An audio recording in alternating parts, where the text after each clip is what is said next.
I've asked one of my good friends from many years. We shared a stage together, traveling around the world, teaching, educating, living our mission of helping other people to improve their lives and improve their business. And the joy that I got when he said, "Yes, Mac, let's do it." So, welcome to the Business Success Show, Mr. Bill Walsh. How you doing? I'm blessed, brother. How are you? Fantastic. And thank you for jumping in to give us some education here. And now, for those of Anytime. you who've never heard of Bill, let me give you a little bit about his background. He's a venture capitalist and the CEO and founder of Powerteam International. Now, it's an education and success company, educating people on personal development and business development. He's known as America's small business expert. So you're not talking to any business coach, you're talking to America's small business expert. And I'll tell you, he's won many awards as one of the leading business coaches and the top 30 business coaches recognized by Guru magazine for the past 7 years. And over the past 2 decades, this company has specialized in helping companies launch, grow, and create exponential value in their marketplace. Now, he's the author of the book. I've got it in my hand here. The obvious untold secrets to create global success. So we'll talk about that very shortly as well. Now, he's been featured as an expert in the movie Beyond the Secret called The Awakening. So we are in for a treat right now because he has spent over 2 decades working with startups to major global brands to help them to increase sales, productivity, and overall success. I'm interested in this particular show as well. So, Bill Walsh, again, welcome to the Business Success Show. Let's kick off tell us a little bit about your entrepreneurial background So I, before you it got into goes teaching it, others. go, Yeah. it goes back a long time. I think I was 9 years old when I had my first business. I actually had a paper route, and uh, it was a way to make some extra money. I mean, in third grade, you need some extra money. And Okay. sure enough, I got a small route to deliver some Sunday papers. They were the big fat papers on Sundays, so just one day a week. And by the time we were done, I had about 300 homes we delivered to every Sunday, and it made pretty good money. And then I wound up hiring some of my brother's friends to cut grass in the neighborhood because my dad said I had to cut the grass, and I said, "You mean I have to get the grass cut?" And he said, "Don't be a smart ass." He said, "Yeah, that's got to be done." And sure enough, became a nice little business where by the time I was 11 years old, I was, making a couple $100s a week, which wasn't bad for 11 years old. Yeah. Yeah, in the summertime, and I had nothing to spend it on, so I just kept putting these little rolls of cash into a shoebox, and then my aunt said maybe you should open a bank account and maybe learn to invest your money, and that's kind of how the entrepreneur career started. I raced BMX bikes as a kid, and Oh, wow. I got to travel all over the country and meet nothing but entrepreneurs, and I think that was really the formative years that I knew for a fact that having a job wasn't enough, right? There had to be a side hustle, and I was never really the job person because I believe that entrepreneurs, if you have a job, you work 9 to 5. If you're an entrepreneur, you work 5 to 9. Yeah, that's 5 a.m. till 9 p.m. Yeah, and Oh, so yeah. I was never afraid of the work, and I think that part of it was the difference. But I was around entrepreneurial parents that could go to the bike races every weekend, and I began to ask him. I got to go on a private jet as a kid. I said, "Well, how do you get one of these?" And he said, "You've got to learn to be behind the register, not always in front of it."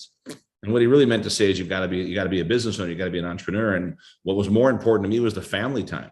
I didn't realize that if my dad took a Saturday off, it cost him time and a half. It cost him a lot of money to take that day off, where these entrepreneurs were still making money while we're at the bike race. So Right. that was really the starting point of that. The entrepreneurial path's the only way to go. And then out of high school and college, became a trader. I traded currency in New York and Chicago. I did turnarounds for a decade. From 1990 to 2000, I just fixed companies and was a high-end consultant. I love the idea of building things. If you had a vision or an idea, Mac, I could line up the money. I could get the marketing in place. I could formulate the teams, and I could execute. And we could Right. go to market, and I could schedule. I could see things 2 years out. That as long as we had a runway to get started, we could make this thing run. And by the year 2000, I was burnt out. and I wrote this down. There has to be more. And I took a couple of years off. I wasn't like super wealthy, but I was wealthy enough. I never had to work again. And sure enough, I came out of retirement, if you want to call it a partial retirement, because I knew that there was more. And I teamed up as a marketing partner for a young company called GoDaddy. We began to market their domain names and their websites. And we teamed up as a channel partner for a company in Utah called Franklin Covey. And we began to market their business. It was a CRM called Plan Plus. And we gave you a merchant account. We gave you a business plan. We called it Successfolio. It was like a business in a box. And we were very fortunate to have great marketing partners. And that's what I would tell everyone today, is that invest everything you have in great relationships. It'll pay you a lifetime of dividends, and be the one that adds value first. And then, of course, then it really went crazy. We launched Rainmaker, which is our incubator course. We launched masterminds, speaker programs, internet classes, book writing classes, sponsored all these big expos. And, within 5 years of starting Powerteam back in, it's crazy, I know, almost 17 years ago, we were in the top 10 seminar companies in the world, and it sounds like you made it easy, but I tell everyone it's always, these overnight success stories are always 10 years in the making. Oh, absolutely. So don't, so just stay the course, and today, now we're building metaverse stores for the first time ever. We're launching, these genius bar-like businesses where you can walk in and there's TVs on both sides, and you can pick up the headset and you're talking to a Mac Attram to give you insight on your business, rock stars from around the world, because you no longer have to be in the same place. And then at night it turns into a studio. So imagine, for the first time ever, business coaching, business mentoring meets retail malls. And that's one of our newest business models. So it's pretty exciting, all the stuff that's happening. We launched a new SaaS product last year called Mobex. And that's one of our newest tools for back-end sales automation for small business. And I can tell you that I'm more excited today as an entrepreneur than I've ever been, because I really do believe that we're on the cusp of greatness for entrepreneurs. I agree with you. I agree with you. And let me ask you this, because age of 9, you're there, you're doing your paper route, you're making things happen. And for some people listening in, think, wow, he makes it sound easy. When we did this, and then we did this, and then we did this, and we got this. But I failed all the way through. Right. So here's my question. It's not an overnight success. In your opinion, why do some businesses fail? Well, I think the number one reason they fail is because they quit. And most of them quit 3 feet from gold. So I believe most entrepreneurs go through a cycle that, at first, they start out in a place called Busyville. Busy, busy, busy, busy, busy, right? And the second stop on the train is called Brokeville, because they're trying to run the business like a hobby. They never got credit lines. They never got grants. They never looked at the capital required to really run a business. And before you know it, they've run up all their personal credit cards. They've borrowed from their friends and family. And the runway for a business is not always 3 weeks and you're wealthy. I know you see that on TV all the time. And if you could do yourself a favor and just skip all the get rich quick ideas, because usually get rich quick means get broke faster. Does that make sense? So we really start to understand that when we look at businesses and they're starting out, it's pure excitement, and they're busy, then they're broke, and then they burn out. And these aren't my stats, but in the US, I'm not sure about the UK, but over 80% of small business don't make it 2 or 3 years. Yeah. And it's almost always the fact that, it's a capital issue, it's a business issue, but a lot of times it's a leadership issue. So don't quit 3 feet from gold, number one, but you've got to invest in sage advice. I help a lot of like dentists and lawyers and doctors, and imagine this, that you go to school to be a dentist for like 7 years after college, right? But of your entire dental training in your program, there's less than 5 days of how to run a business. Crazy. So could you imagine if I had 10 plus years in business training and they gave me 3 days of being a dentist training and said, now go be a dentist? I would kill people, right? It's the same thing. So if you're a professional in your space, know your niche, right? But invest in great mentors and be frugal. There's so many great tools out there today that people can use that, and maybe we'll talk about some free tools they can use today, but this is the future, is that, stop trying to look for that overnight home run and begin to really think about, are you really building something that solves a problem, serves a need, makes something better? And do you love it? Do you have mad passion? I always tell people, is it something that, number one, you love to do? Does it serve a big market? Is there money in the space? Would you do it for free? And if you can't answer yes to some of those questions, then you're in a business that's going to probably wind you up right back where you started from. Right. And I do tell people this all the time, that I've been broke and I've been wealthy. Yes, broke sucks, but you'll always find who your real friends are. Oh, yeah. Oh, yeah. If they hang around long enough, then they're your friends. So, hey, right. It's great stuff there. So for people listening in, they're thinking, okay, these are words of wisdom. I hear what Bill is saying. What business should I get into right now in this current space? Yeah, well, I mean, you always got to ask yourself this question first. What are you really great at? Write down what you're really great at and pick one. It's called focus. Follow one course until successful. So for example, I like to invest in property. I like real estate. Great. Then go work for a real estate firm from the bottom up. Go, if you're going to do rehabs, go work for someone that does rehabs. Make sure that you want to learn that business from the ground up. Make sure you realize the tenant issues. Make sure you learn the laws around this stuff. Make sure you become educated on somebody else's dime.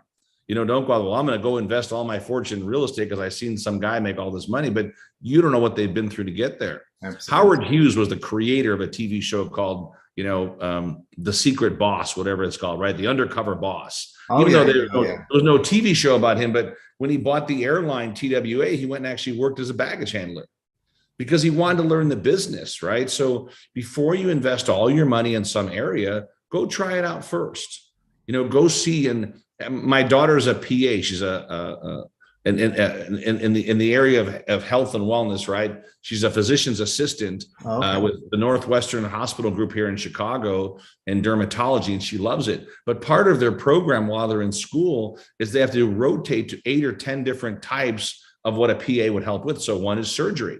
Okay. She's like, Dad, I don't want to be in the surgery room. That's really not, I don't feel that room at all. Do you know what I mean? They're in the worst in Chicago, where they come in with a gunshot wound or come with this. She's like, that's just not where I want to be. So understand the same thing here. If you're kind of like an executive and maybe you're like, I don't know what my side hustle is going to be, what gig economy I'm going to work in, then there's nothing wrong with going slow. Right. And then of course, find real mentors that you say, the way that company does business, I love what they do.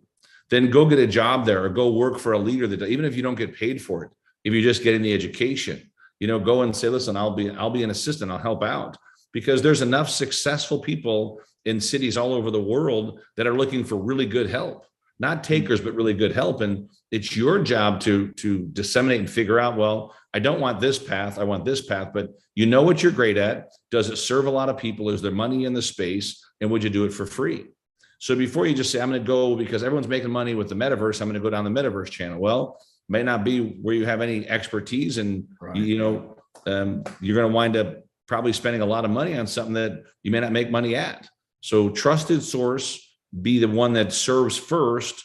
Get your feet wet by doing that. Make sure it's what you want to do. And if there's people that are making a lot of money in that space, if they can do it, you can do it. But realize there's going to be a learning curve there. Yeah, absolutely. Yeah, absolutely. I do agree with you. Is it something you're passionate about? I like what you said.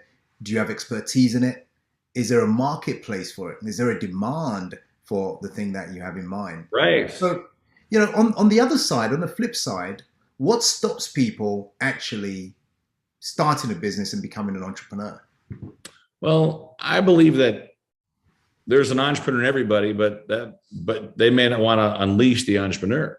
Right. I'll give you an example. I love my brother, right? He's one of the greatest guys in the world, but as an entrepreneur, he's used to, because he's worked most of his life as a union electrician.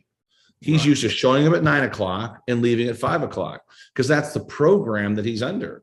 Right. So I don't know that he's willing to step outside that comfort zone, and he's used to seeing money immediately. As an entrepreneur, you might be in a business. For one of my students, for example, Mac, he's 23 years old. He just closed on his first $50 million real estate syndication. 23 years old. He was born in Iraq. Right. He was living in the worst time ever in Iraq, where they were in a concrete floor, places being bombed around him. He left there, went to Syria, came to the U.S. as a refugee, had literally nothing. Him and 5 brothers and his dad came here with nothing. Went to school, did his part, learned the language. By 18, got his first job in real estate. And believe it or not, he spent a whole year. He spent one whole year and didn't make one sale. Wow. So most people would have quit. He worked at the car Absolutely. wash. He had two other jobs besides his real estate passion business, right? Before it made any money. But 4 years later, when he made his first sale after that first year, within 2 years became in the top 10 realtors in all of San Francisco. You're not talking about a small market with small homes. These are big homes and big money. And he built his entire business through what he called virtual admins. So believe it or not, at 22 years old, he had 30 virtual admins that worked for him that served every client, that did every piece of the business other than the signing of the contract, the walkthrough, right? And then the actual close. Everything else was done outsourced. And now he's now he's taken one step further and said, I've made it here. Now I can do syndications. So it's understanding that most people, and there's a great book to read called 3 Feet from Gold by Greg Reed, right? Pick that book up. They quit right at the edge of their comfort zone, but that's where all the success starts. Yeah. So realize that if you're going to do something, give yourself a couple of years of grinding at it, but make sure it's in a place where the people are actually making money, because if you don't make any money to business, it's called a hobby. True. And there's nothing wrong with it. If that's your passion, that's fine. But at the end of the day, the business, I'm a huge fan of Warren Buffett. He said, rule number 1, don't lose money, right? Rule number 2, don't forget rule number 1. Absolutely. And so I would share that with entrepreneurs today that, you've got to go out there, and there's 2 things you've got to do to be successful in business. You got to serve customers and retain them. Serve and retain, serve and retain. So you can get those 2 things down, you're doing something right. And it's got to be something that, once again, that you don't need an alarm clock anymore. You don't need to be motivated. You need to be so inspired every day by what you do that it pulls you outside the comfort zone. And that's why if you get any time you can spend time with Mac, I recommend you do it. If he's speaking somewhere, you go. If he's online, got something going on, you show up, right? Because he lives what he teaches. He doesn't just talk about it, he lives it every day. And that's really the people you want to spend more time with, is that look at the ones that live what they teach. Don't just talk about it. Absolutely. I totally agree with what you're saying there. One of the things I admire most about you is your ability to make connections and contacts wherever you are in the world. And I know you've spoken in many places and done business in. But the one of the things I really admire is your ability to build those relationships. How do you do it, and why is it important to build relationships? Well, I learned a long time ago that relationship capital is the greatest equity you'll ever invest in. Relationship capital is the greatest equity you'll ever invest in. Right. And I learned also a long time ago how to do it right and how to do it wrong. Wrong is here's what I got and here's what I want. Right was here's who I am and here's how I can serve. Yeah. And when I changed that language, Mac, everything changed. Doors opened up because I didn't ask for anything anymore. I began to open the door and said, let me just create value first. Right. And when you do that, people actually, they respect it. And if they're the right people, it'll come back to you tenfold. So when I learned the process of create value, expect nothing in return, I knew going into a conversation or going into a meeting that I was just there to figure out, could I add value to that person's life and their business? And if I could, let the chips fall where they may. And so many times, probably 9 out of 10 times, it falls in the right direction, because you can't do business with a bad person. No. You know what I mean? It's never going to last, right? And you'll never do epic things with horrible people, right? So begin to surround yourself with people that are doing epic stuff already, that you've watched them serve and help enough other people. And that's like Les Brown or Brian Tracy or Mark Victor Hansen. I didn't know these guys, but I knew if I added value to their life first, it would probably come back 10x. And without a doubt, it did. And so I help everyone understand that, number 1, put yourself in the area of greatness. Yeah. Put yourself around people that are doing epic things. That makes sense. Because if you don't do that, you've got to show up for your own success story. You've got to show up for your own success story. Indeed. And this is a mistake that people make, is that they don't schedule a year or 2 years in advance. If there's what I call your Fab 10 list you want to connect with, then make a list of where they're going to be and what are they working on, what's their charity. And how can you add value to some of the things they're doing with no expectation of return? And that's how it all started. But then there's also, it's not just following up, and this is the mistake entrepreneurs make, it's actually following through. So if you say you're going to do something, do it. Do it. It could be the littlest thing. It could be, my friend runs a radio show in Costa Rica. and I'd love to get you on that show. Well, if you say you're going to do that, you better follow up and do it, because if you don't, what I find is that success people know right away. So whatever you do, follow up and follow through. It's a game changer for entrepreneurs, especially if you're starting out, because you haven't taken the time to build all that bandwidth, I would say, right? And before you know it, you'll be the one that they're trying to connect somebody with for you. Makes sense. Fantastic. Well, I love what you said there. Help first, be of service first, and other things will fall into place for you. And they do. And I live the same way, and I totally agree with you. Hey, you help people to raise capital for various ventures, real estate, businesses, whatever. Tell us a little bit about that side of your work, your business in terms of. So it's a little different than that, is that we don't really help them raise capital. We show them how to find capital. And we're going to tell you guys the most expensive form of capital is venture capital. Mm-hmm. So we run a venture fund and a venture firm, and that's the core of our business. Then we have business courses, speaker courses, lifestyle events, but we only invest in companies that sell back to small business. So if you have a SaaS product for small business, if you've got a social media firm, if you're a content creator, if you're a speaker, trainer, coach, author, if you run seminars, if you run events, those are things we like to invest in. And we'll invest with dollars, we'll invest with marketing, we'll invest in partnerships. But you want to understand, if you're trying to raise money, the first thing to look at is the leader. Mm-hmm. Any venture group, any group that's out there, they invest in you, the leader. So once again, it's not always who has the best plan. It's who has a great plan with a great leader. That's going to attract the capital. So if you're trying to find capital, that's an issue. You want to be so good you attract the capital. So part of that is building a great plan, assembling a great team, have a great board of advisors with you that are part of your business plan. Make sure you've got the good, better, and best plan that's in there. So if things aren't so good, what happens? Have an exit strategy for your investors. And of course, what's your go-to-market plan? And that's all got to be inside of one deck that's super clean. So I recommend everybody that, before you try to raise capital, test your market, test your idea. Uber, which you know of a company worldwide today, they started with under 200 grand. That was it. But they proved the model in a couple of zip codes in San Francisco. And because it worked there, they've raised 200 billion. So understand that, you've got to think differently from how you're going to project. But if you'll start by having a small success, you can attract a lot of dollars for your bigger success. But prove the model first. Don't say invest all the money in me and my idea. You're going to give up 90% of the business. 90% for a good idea. Yeah. Less than 30% for a great idea that you've proven. But a great idea by itself is worth about 10%. A great idea that's proven, right? You can retain most of the capital, the equity in the company. And venture is the last place to go. Yeah. Venture is for two reasons. You've got explosive growth in 24 months, or you plan to go public. Yeah. Does that make sense? That's a good reason for venture. Other than that, there's no shortage of equity markets. There's no shortage of family offices. Yeah. I would stay away from friends, what I call fools and friends and family, that the 3F, just remove that right from your list. Because if your plan is good enough, it'll attract capital from anywhere. And so it's your job, prove the model, then attract the capital. Make sure you look at all the forms of capital you can use before you go venture route.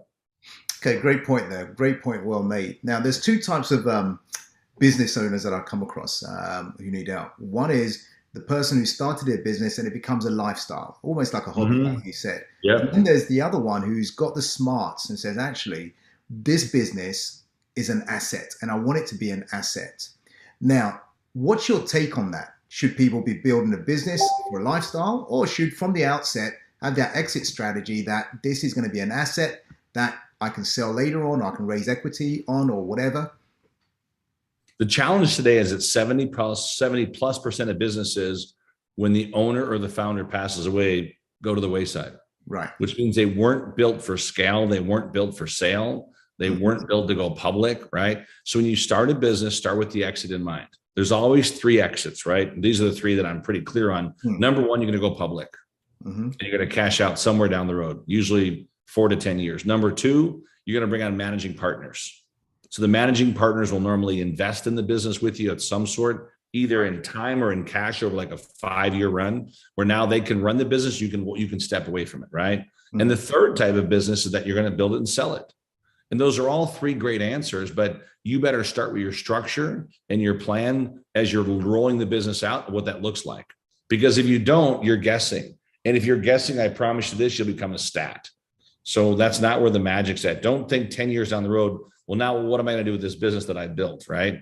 Right. And so many times what happens is if it's not structured properly, either to go public, to bring on managing partners, or to straight out sell it, then you wind up with an asset that's only good to you.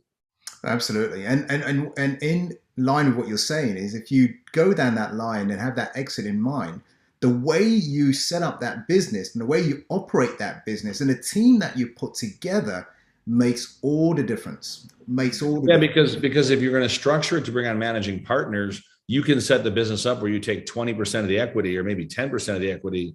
And over time, those managing partners can be partnered in the business. And now all of a sudden, the owner always thinks different than the employee. So make your team feel like they're owners, right? And then vest them over time if they're successful in growing the brand. And it's always against milestones, right? If they don't hit the milestones, they don't deserve the equity. But boy, if they hit the milestones, you want them as equity partners. See, I think many times people don't realize the worst thing in life it's not the worst thing in life that you train someone and down the road they leave. The worst thing in life is that you don't train them and they stay. And they stay there. You know what I'm saying? Because now you've got someone that's not even they're just taking up space.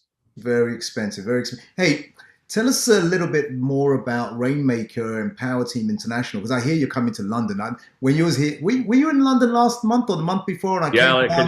just a couple months ago. It was Yeah, fun. that was a great event. We had a big event there. You know, we're going to plan to be in London probably 3 times over the next 12 months. Okay. And we'll make sure that you guys have all the details. And we'd always love to have Matt come and speak again because he knocked it out of the park with our small group that was there. And it was quite amazing.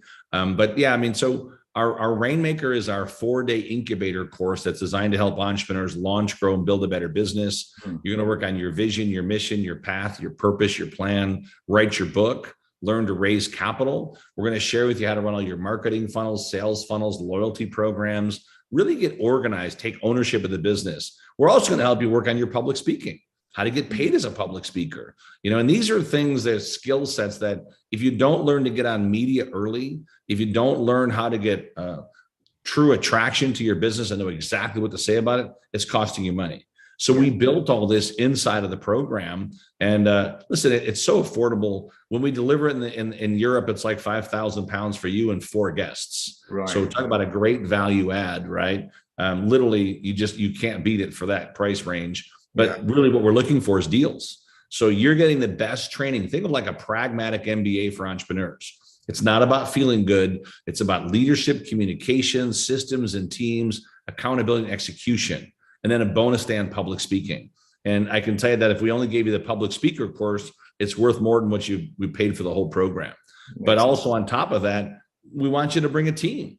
So you get to bring 4 people with you. Your kids can come for free if they're under 21. I believe that every kid should start a business. We want to reward you for that. And these are all some of the perks that we do for the students. And this is our 17th year doing the program. And people love it. More than 30 countries, so pretty amazing. Yeah. And I still love teaching it. Hey, let me say this, Bill, for those who want to learn more from you, how can they connect with you? Is there a site you've got? I think a couple of things they can do is they can actually go to, I'm on Instagram, so at Bill Walsh 360. So Bill Walsh 360. Yeah. Just make sure you send me a message. Don't just but send me a message on there. And it usually takes me a few days to get back in that, but I'll do that. You can also get a complimentary session with our team anytime you want. Our website is ipowerteam.com. It's ipowerteam.com/VIP. So if you just go to that little tag /VIP, you can fill out a simple form and a team member will follow up with you within 48 hours and give you a free coaching session on any area of your business. So it's a great way to get some good insight to growing your business. And of course, at our website, you can see our calendar events for the whole year. So we publish almost a year in advance. That's fantastic. All right, we'll share that on here as well. So absolutely. You're listening to the Business Success Show with me, Mac Atram, the business coach, Bill Walsh, the America's business expert and world-renowned business coach as well. In a moment, I'm going to go to Bill to see if he has some final words for us. But listen, what he's saying is absolutely paramount. You have to learn to do business the right way, and you have to learn from experts to do that. Find what you are good at. Make sure there is a marketplace for it.